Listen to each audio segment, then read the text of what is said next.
Ibu dosen penguji PPG dalam jabatan Universitas Yogyakarta tahun 2022. Saya atas nama Ricardo Manulang, guru mata pelajaran Ketenaga Listrikan SMK Negeri 2 Dolok Sanggul, Kabupaten Tumbang Hasembutan, Provinsi Sumatera Utara. Berikut video pembelajaran saya untuk kelengkapan uji kinerja PPG dalam jabatan UNY tahun 2022.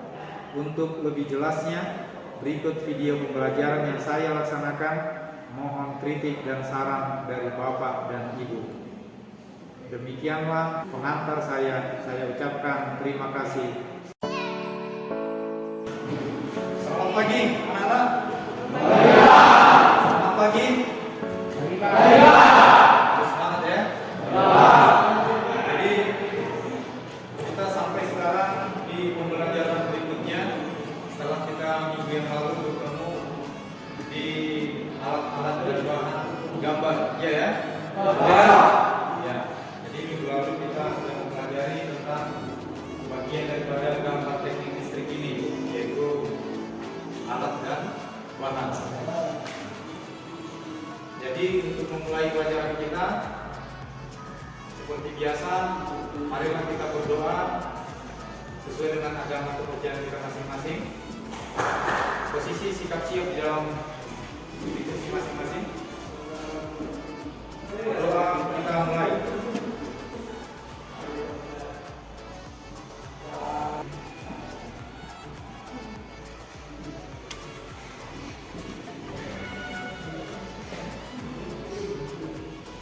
Nanti ketika Bapak panggil, kalau nggak hadir, langsung sebutkan keterangan yang nggak hadir itu ya. Nanti siapa berkelas? Sabna, ya, baik Sabna. Apriani Manalu. Hadir Pak. Alex. Andra. Andreas. Dani Purwa. Daud Hamunangan. Delwa. Pak. Dika. Edi.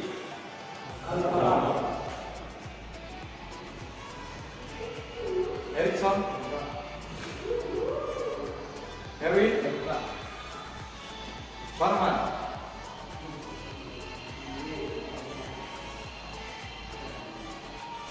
Filma. Insan. Orang kasih sama aja hari ini di depan ya.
Kedaulatan Indonesia apa itu?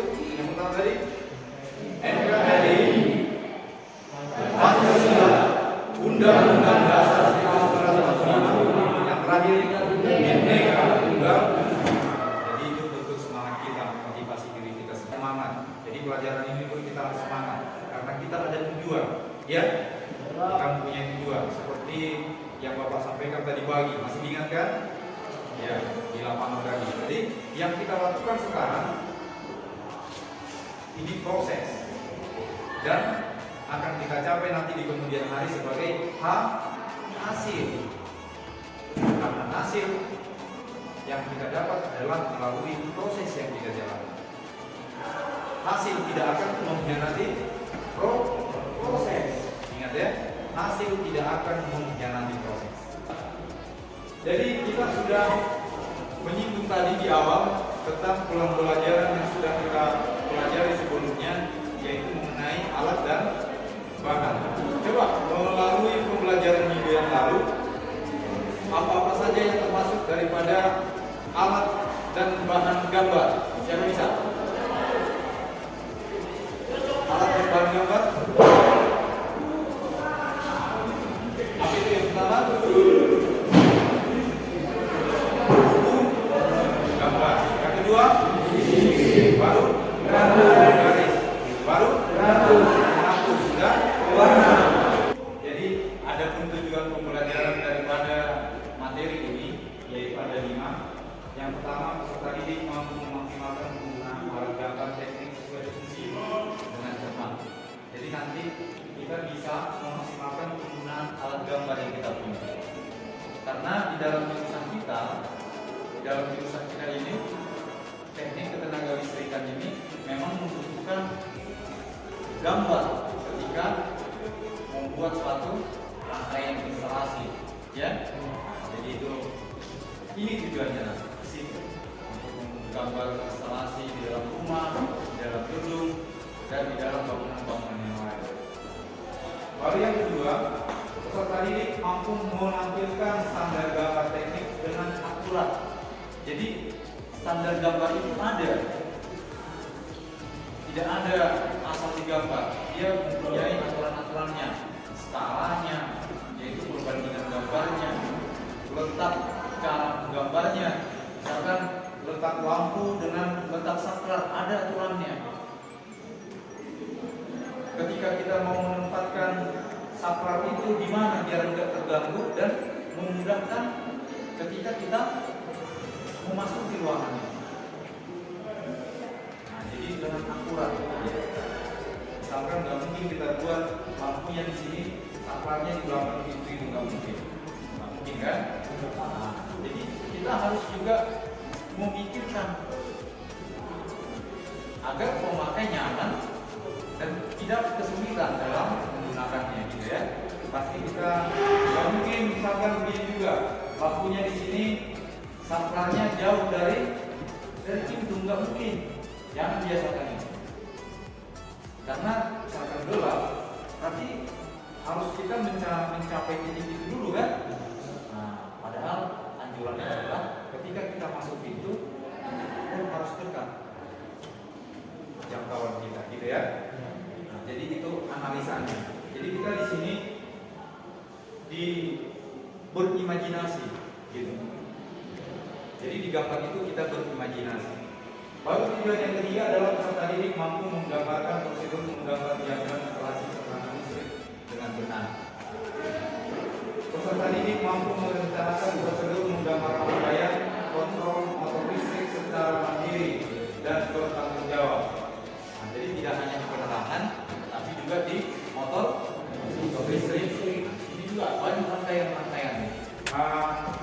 Anak-anak semua, di sini ada Bapak buat link untuk assessment diagnostik. Jadi di sini nanti untuk melihat kemampuan awal Anda, ya. Jadi nanti Bapak kirimkan ini ke grup WA kelas kita, ya, linknya. Baru nanti silakan akses dengan menggunakan HP masing-masing. Cuman karena kita mungkin tidak mempunyai akses HP, akses internet di sini dengan lengkap, karena mungkin tidak membawa handphone semua. Nanti silahkan ini diakses di rumah, ya. Jadi nanti isi formnya semua, baru nanti langsung selesaikan semua prosedur yang disuruh di aplikasi, baru langsung kirimkan kembali, ya. Paham? Yang pertama kita bahas adalah jenis-jenis garis. Jadi di dalam kerja menggambar itu ada jenis-jenis garis yang harus kita pahami, yaitu seperti A, B, C, D, dan E sampai seterusnya nanti. Jadi keterangannya yang A, keterangannya adalah tebal kontinu. penggunaannya garis-garis nyata gambar, garis-garis tepi itu tujuannya. Jadi garis-garis tebal kontinu itu digunakan kepada garis nyata dan juga garis tepi. Nah, jadi misalkan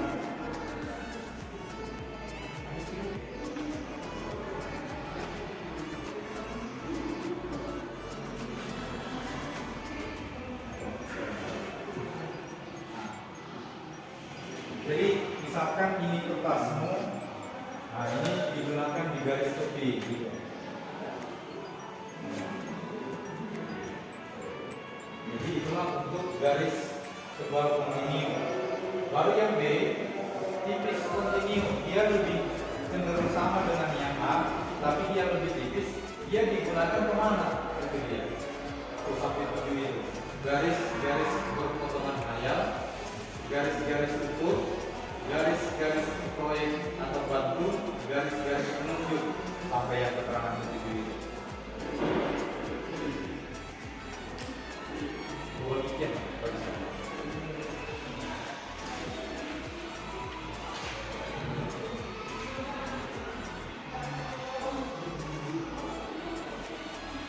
ya, dibagi.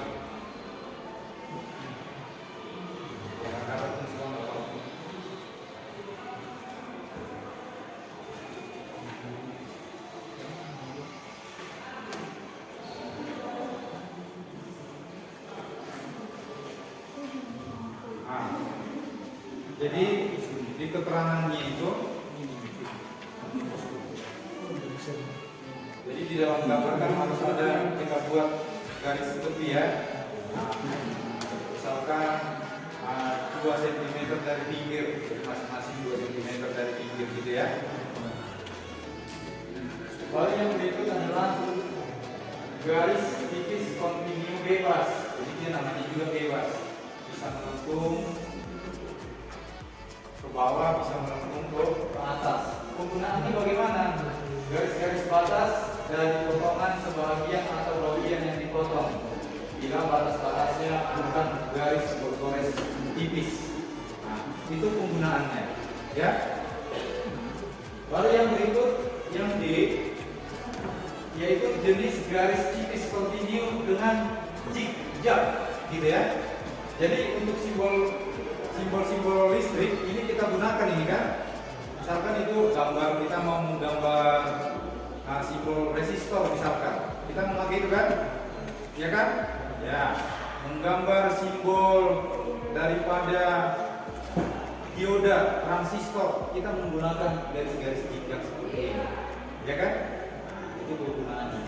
Baru yang berikut yang E adalah garis gores tebal, yang ini, yang E, yaitu garis nyata terhalang. Baru digunakan lagi untuk garis tepi yang terhalang sampai ke F, G, H, I, J, K. Nah inilah dia jenis garis. Jadi ketika kita menggambar misalkan untuk instalasi listrik, untuk diagram 1 garis 2 garis, kita memakai ini semua biar terlihat dia kan. Iya, misalkan untuk gambar ini untuk saklar tunggal. Nah, jadi penerapan daripada garis tadi, penerapannya di sini dia, di gambar ini. Misalkan untuk saklar tunggal, gambar bagannya seperti ini. Lihat. Nah, ini saklarnya. Ini apa? Lampu. Coba lihat dia dari netral dan fasa. Lihat. Jadi ke saklar dia terhubung satu kabel dari fasa dan juga dihubungkan langsung ke lampu, dan lampunya juga terhubung untuk ke netral. Dari netral itu kita menggunakan garis samping, garis putus, garis putus tipis. Jadi inilah untuk membedakannya. Bisa memang kita itu membuatnya itu dengan garis sama-sama garis tebal kontinu, tetapi biar lebih jelas perbedaan daripada kabel netral ke fasa, dia membuat dengan garis yang berbeda biar lebih jelas. Sama halnya dengan penggunaan kabel di dalam instalasi listrik. Bisakah kita menggunakan kabel yang sama warnanya antara kabel netral dan pasang? Bisa. Tetapi agar lebih mudah dalam pemasangannya, kita harus menggunakan kabel dengan warna yang berbeda. Agar bisa kita bedakan yang mana dia netral, yang mana dia pasang. Misalkan kita pasang dia dari atas, kita bayangkan coba. Misalkan kita memasukkan kabelnya dari atas ke dalam pipa, kan nggak tahu lagi kita setelah kita masukkan dan keluar kabelnya dari bawahnya, dari pipa yang di bawah, masih tahu nggak kita yang mana dia netral sama yang pasang? Ketika warnanya sudah sama dari atas dan ke bawah, masih bisa kita bedakan? Jadi disinilah kita untuk menganalisa. Yang berikut adalah tentang huruf dan angka. Di dalam gambar huruf, angka dan lambang digunakan dalam memberi ukuran dan catatan dan juga judul sebagai berikut. Yang pertama, ciri-ciri daripada huruf dalam gambar teknik adalah jelas, seragam, dapat dibuat mikrokirim, jadi dapat dicetak gitu. Nah, jadi ciri-ciri huruf dalam gambar teknik itu harus jelas. Misalkan untuk pembuatan judul harus seragam. Nah, jadi misalkan jelas dia, misalkan ketika kita mau menunjukkan judul yang bagus, judul yang baik, misalkan huruf kapital semua, gitu kan? Huruf kapital. Misalkan judulnya menggambar teknik, maka harus rapi dan seragam. Nah,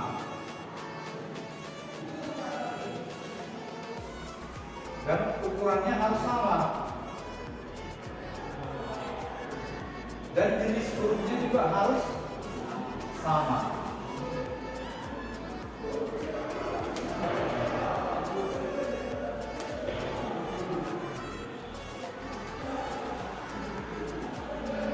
Jadi jenis hurufnya juga harus seragam gitu.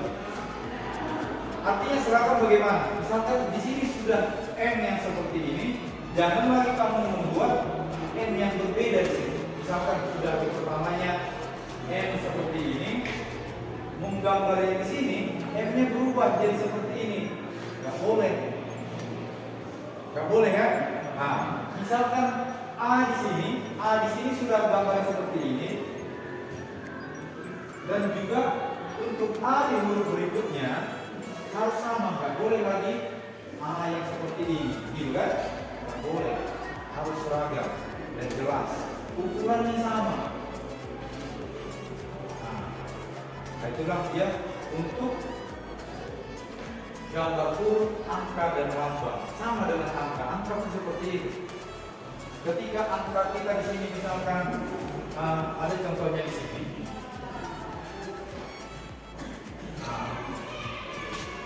Ini untuk jarak. Nah, contoh seperti ini nah. Nah ini A, B, C, D, E sampai Z. Dia ukurannya sama, jenisnya sama, jenis hurufnya sama, dan itulah yang kamu gunakan untuk satu kalimat judul sampai selesai. Paham ya? Nah, begitu juga dengan angka. Nah, ini huruf kecilnya. Nah, ini juga angkanya. Ketika dia angka Romawi semua, buat angka Romawi yang kita tentukan. Itu ada angka Romawi juga. Ketika dia mirip semua, seragam itu. Oke, paham sampai di sini? Paham ya? Etiket gambar. Etiket gambar adalah sebagai penjelasan daripada faktor-faktor pendukung dalam keterangan gambar itu. Jadi etiket gambar adalah identitas. Jadi misalkan ini kertasnya. Nah, inilah etiketnya. Ini dia ketika dia potret memanjang dan ini melebar. Nah, etiketnya terletak di bawah.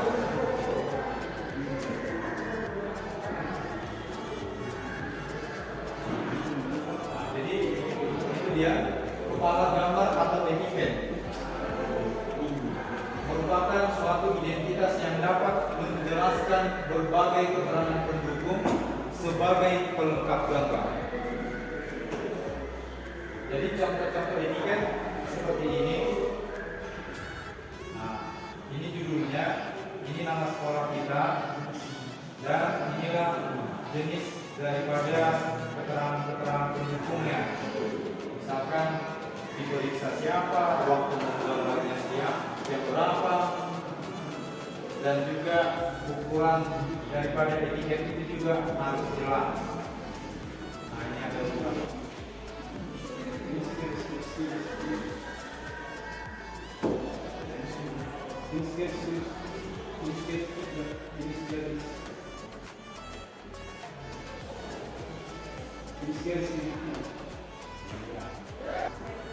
Ya, silakan Sabna berdiri. Dari etiket adalah suatu identitas yang dapat menjelaskan berbagai keterangan pendukung sebagai pelengkap. Iya, bagus. Tepuk tangan untuk Sabna.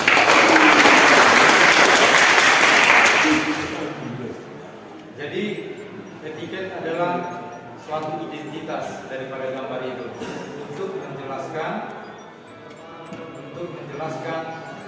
berbagai keterangan di dalam gambar. Nah, untuk menjelaskan itulah. Jadi judul gambarnya apa di situ dia. Baru yang berikut gambarnya kapan digambar, dibuat di situ, diperiksa oleh siapa, di situ ya. Oke, paham sampai ini? Oke, anak-anak, kita akan mengerjakan SKPD yang sudah Bapak buat, dan ini akan saya bagikan ke setiap kelompok. Nanti pengerjaannya dikerjakan masing-masing sesuai dengan prosedur pengerjaan daripada SKPD-nya ya. Oke, ini untuk kelompok 1, yaitu perlengkapan alat dan bahan seperti yang sudah kita siapkan tadi sebelum kita mulai pembelajaran. Jadi yang ini harus lengkap, yang 9 ini sudah lengkap semua kelompok kan? Ya. Baru keselamatan kerjanya diperhatikan.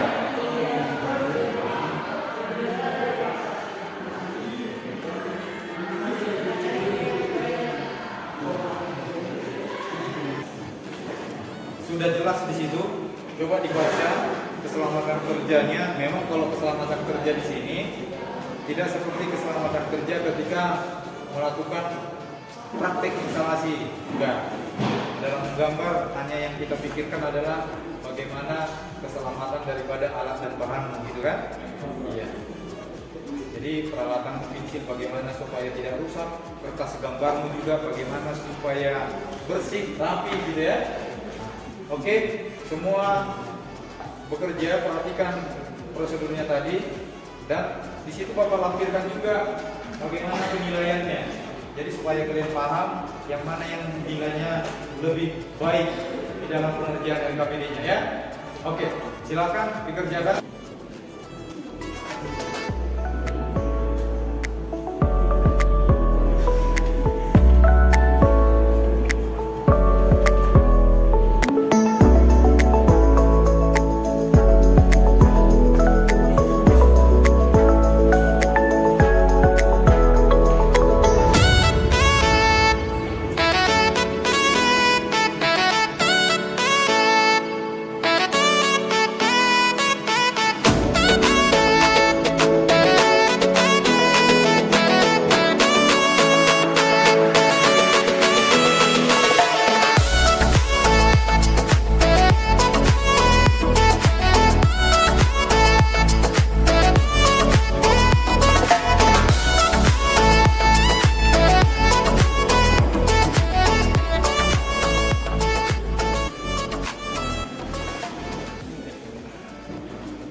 Sudah siap?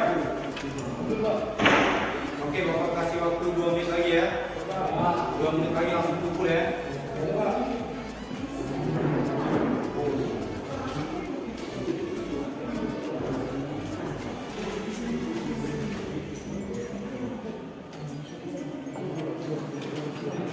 Itu kelompok 5. Kenapa itu jadi persoalan? suara itu. Sini yang bersuara orang ini, Pak. Ya, sering.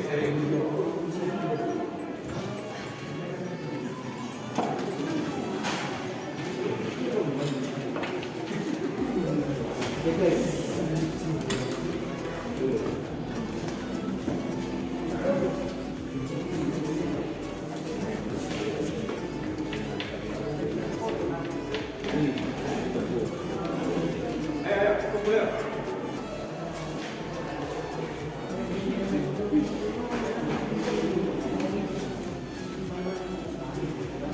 Ya, terima kasih. Ini 5 kelompok sudah di sini ya. Nah, jadi perhatikan, coba berputar. Ya. Jadi kesimpulannya tentang jenis garis tadi dan juga jenis huruf, keseragaman huruf itu terlihat seperti pada gambar itu. Misalkan gambar diagram instalasi, ketika kita melakukan gambar di dalam rancangan kertas misalkan, dan juga di dalam gambar bentuk fisik sebenarnya. Jadi misalkan di dalam bumi paham itu gambar ini itu adalah seperti ini. Untuk pembelajaran minggu depan kita akan mencoba memakai gambar ini, memakai garis, memakai huruf, dan juga untuk mendesain gambar instalasi penerangan listrik di dalam rumah sederhana. Ya, paham? Paham. Jadi kita nanti akan mengkorelasikannya gambar teknik ini di dalam disiplin ilmu yang kita pelajari di dalam penerangan listrik. Paham? Paham. Ya. Oke. Jadi demikianlah pembelajaran kita hari ini. Harus lebih semangat. Hari esok harus lebih baik daripada hari ini. Dan hari ini harus lebih baik daripada hari yang kemarin. Begitu motonya. Jadi itulah untuk memacu semangatmu. Bagaimana ketika kita memulai pembelajaran dan harus ada target dan tujuan yang kita capai. Ya. Jadi untuk anak-anak kami sekalian kelas 10 di TKL 3 itu pesan Bapak supaya kalian lebih bersemangat lagi belajar ya. Semangat? Untuk semangatnya ketika Bapak bilang ketenaga listrikan, kalian menjawab strum. Wow, gitu ya. Oke. Bisa ya? Untuk memacu semangat kita, ayo kita bersama-sama mendengungkan yel-yel perusahaan kita. Ketenaga listrikan. Strum. Wow. Ketenaga listrikan. Strum. Wow. Sebelum kita tutup, marilah kita kembali berdoa menurut agama dan kepercayaan kita masing-masing. Sikap siap di tempat masing-masing. Berdoa kita mulai.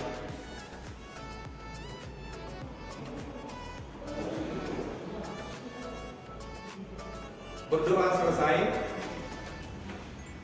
Demikianlah pembelajaran kita hari ini. Bapak ucapkan terima kasih dan selamat siang.